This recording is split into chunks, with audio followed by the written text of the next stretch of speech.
expand your reach. Let today remind us of what...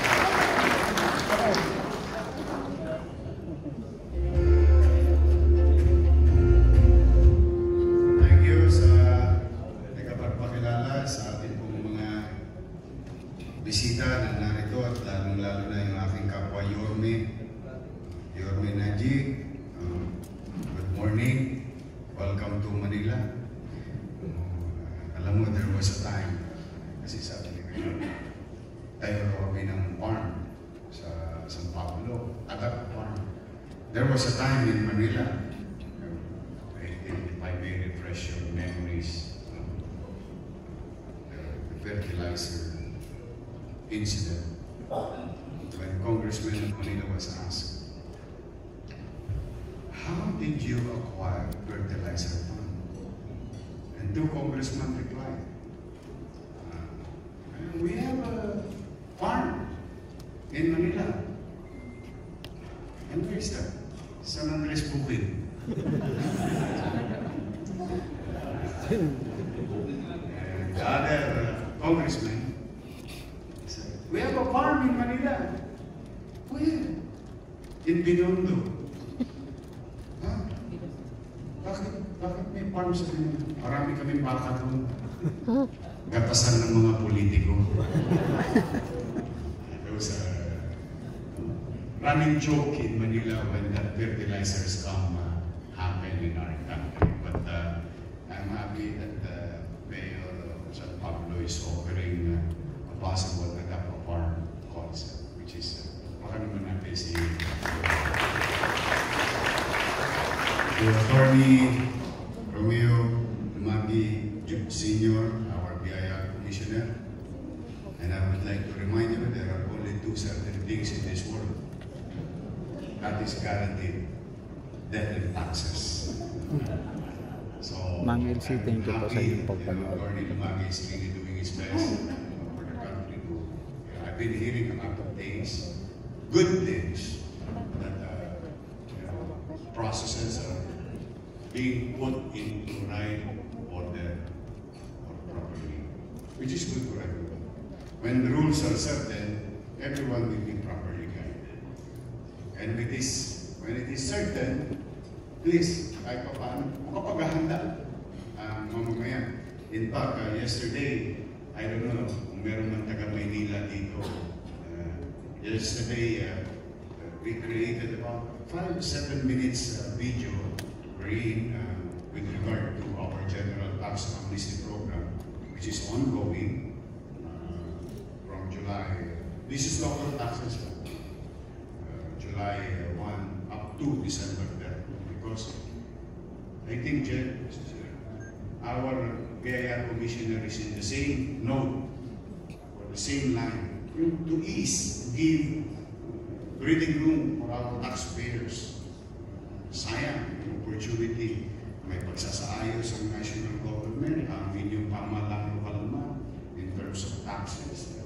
May pagsisino at pagpapalaga sa hirap na dinaranas ng mga nagbabayad ng buwis. Kaya kami nagkaroon ng general tax amnesty. And at the same manner, inikayat namin makadiskwento ang mga nagbabayad ng buwis ng maagang pagbayad. Sa Manila, I don't know with other cities, but if you pay now, you'll get 20% discount. Everyone will be senior citizen.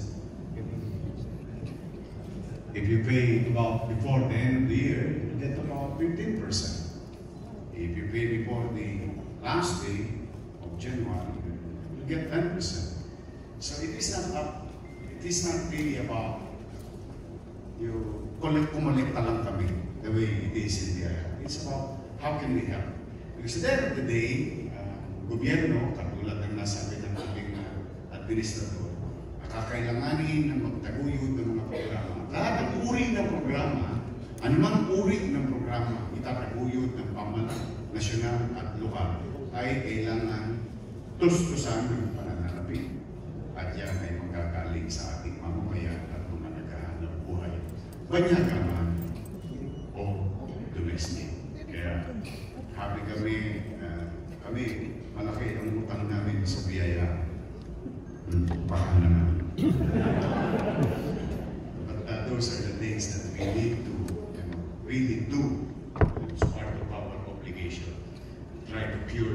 mistakes of the past, way forward. Hopefully, someday, somehow, the city of Manila will recover its obligation to the national government and to actually dalawa, GSIS and PRR.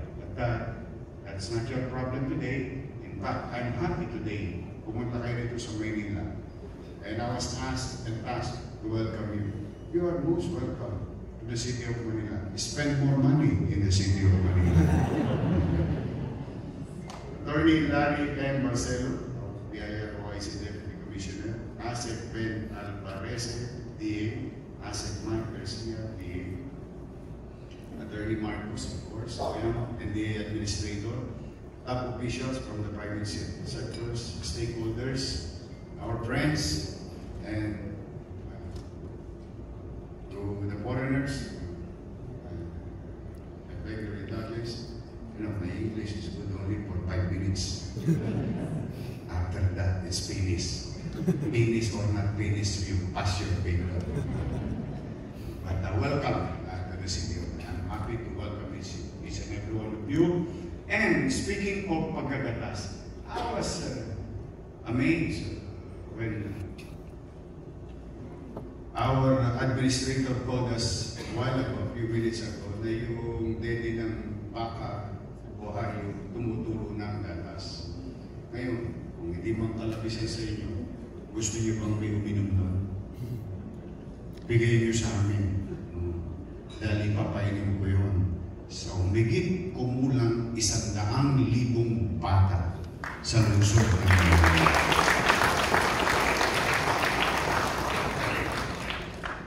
I'll be happy to take it for free. Kasi sayang naman. Kaysa sa lupa lang mapunta, hindi sa bibig na ng mga batang Maynila. But having said that, kidding aside, yes, why not?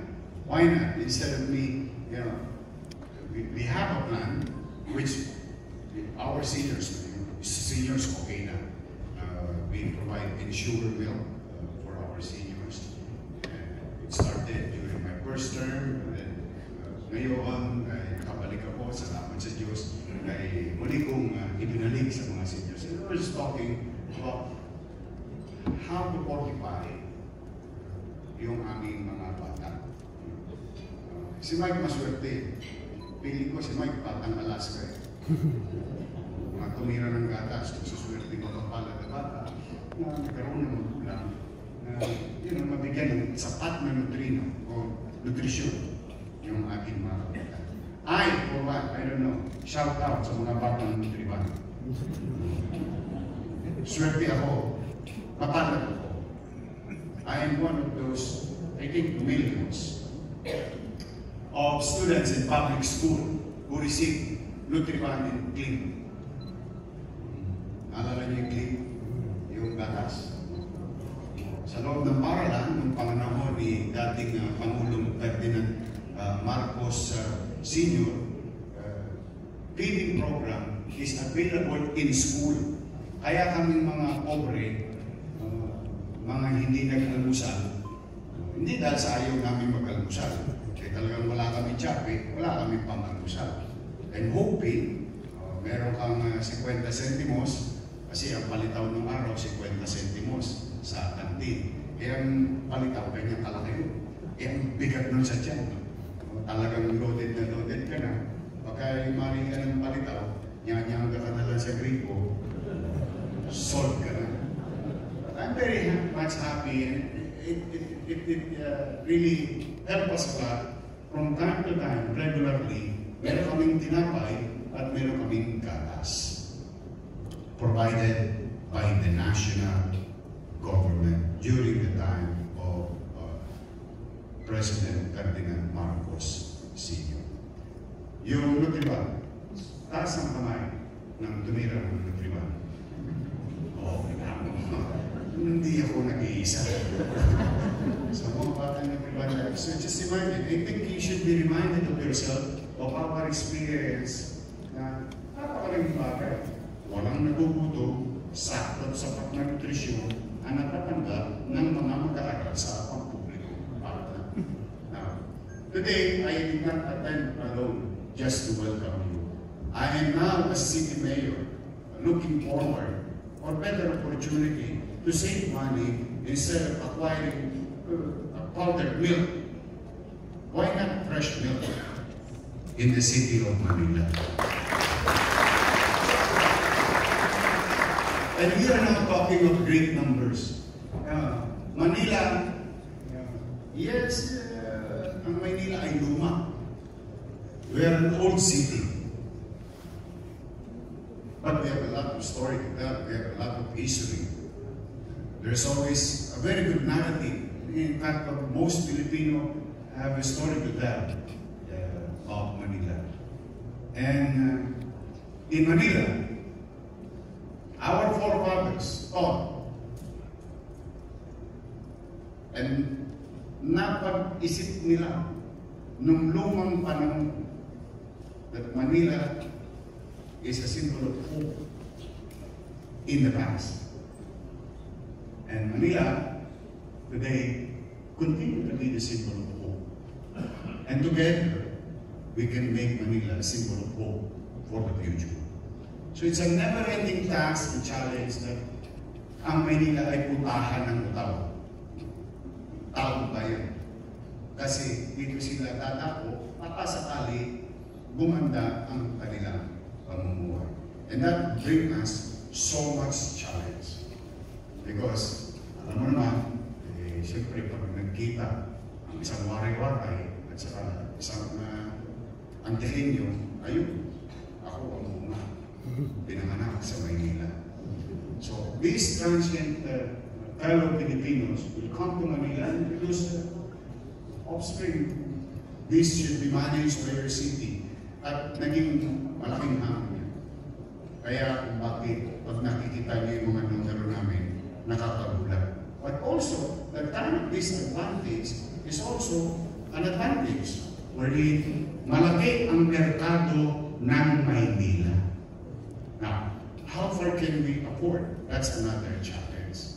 Kaya, if, like today, we are private sector, manufacturing, producers, foreigners, meet together, maybe, I don't know, maybe ang Maynila pwedeng sumalo ng gatas na pinoproduce ng ating mga farmers dito sa bansa. Kaya pag-isipan niyo ngayon, although wala kami pera ngayon, okay magalala, ang laway namin nasasala. Yes, I'm really trying to recover, but because I do believe in that. Ano lang ako, mahinaan ang dito ako sa gatas. Kaya ang dinidiraw talaga yung powder. But as a general, ang laking bata yung gatas. Bata. And that is our next step. Nataon lang na meron tayong programa ganito. But that is our direction. Because after the elders, gusto ko malakas yung mga protokol ng mga lolo't-lola ko. Kasi sa Maynila, spoiled po sa akin ang mga senior citizen. Alam mo yan ang mga nanay-tatay na priority po sila. Now, we are now going back to yung aming mga toddlers naman. So that we can create more malalakas na mga batang Maynila in the next years and so on and so on. Kaya po sa inyo na mga napalito, take a look po kami. Tingnan nyo lang baka lang sakaling maging customer nyo kami. And we have great numbers. We have markets, 17 markets, public markets in the city. Ewan ko di ko alam kung sa Tondo lang nangyari ito. Di ko alam kung nangyayari din sa ito. Noong araw, pag-ising namin ng alas 6 ng umaga, because we have to go to school, may nakikita akong nagde-deliver. Can you mention the brand? Magnolia. Alam niyo yung Magnolia meron? Yung nasa hotel yan. Nawala na yun. Inilalagay yun eh. Eh, lagi ako nag-detect. Siyempre, tulog pa yung may bahay. Sa pintuan ng bahay yung kinakarga eh. Pagka misa-misa, siyempre, tumutulo laway mo. Sa tirahin itong gatas na ito. Na meron naman yung industry yan eh. I mean, it's not an industry, but that kind of business model where you regularly you deliver milk to the household. So, to our partners, investors, foreigners, to the national government, kami po ay handang makinig. At most likely, handang bumili. Bibili kami pero may bayad. Okay, magdala. Joke lang po yung walang bayad kami. Why not? Anyway, it is in our pipeline. With all honesty, you can check our records with regard to our health board meeting. Ano doon yun? Sabi ko, tirahin nyo naman ngayon yung mga bata. It was there. I think we have an ample few millions to start with. And ano sabi nyo, Director, 15 days? I think 15 days is not good enough to establish the effects, to quantify the output. I think it's kind of, at least sana yan 1 quarter. Tapos kwentahin natin ulit kung ano naging epekto sa which we have. We have about 467 daycare centers. You do the math. At 30 at the very least, or 20 at the very least. The kind of numbers that we can assure the market. So now, I'm here to welcome you and to offer you that Manila can be a customer to the milk industry.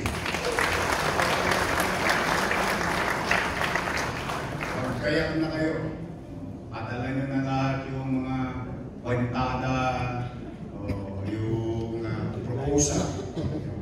I will look into it with all honesty. Kidding aside. I'm serious about it. Iwan na at hindi ito usaping laway lang. There will may mangyayari. Sigurado ako. I like the idea of the administrator. I really like this idea. Helping our local partners and producers. So kami makikibahagi as we have promised the administration. But in our own legal way as local government unit, our acts and programs will be aligned and try to synchronize our goals with the national government. And this is again another proof of our statement. Makibagay, sumabay, to synchronize our effort of the same effect for our people. So muli, sa ating mga bisita, sama kayong bahagi ng bansa galing. Sama kayong bahagi ng mundo galing. Where are you from? Turkey. Is there any more foreigner here? Where are you from? Spain. Hola! Habla! Flood control, habla! The president is going to go after those crooks. Don't worry. Don't worry about it. He's very serious about this. Habla. Maraming mahabla ngayon, sigurado ako. But welcome to Manila. All of you here, sa mga nanitatay ko, negosyante, bukid, producers, and so on and so forth. Again, welcome to Manila. And please, huwag kayong mahiyang pumastos habang nandito kayo. Ituloy niyo na yan. I'm happy and grateful that you did or dito nyo ginawa sa lungsod ng Maynila. Like the song, you keep coming back to Manila. Muli, mag-iingat kayo. I wish more success in your business, in your field of undertaking, and I hope that God will continue to guide and bless each and every one of you. Maraming salamat. Welcome po kayo sa Luzon, Manila. God bless. Thank you.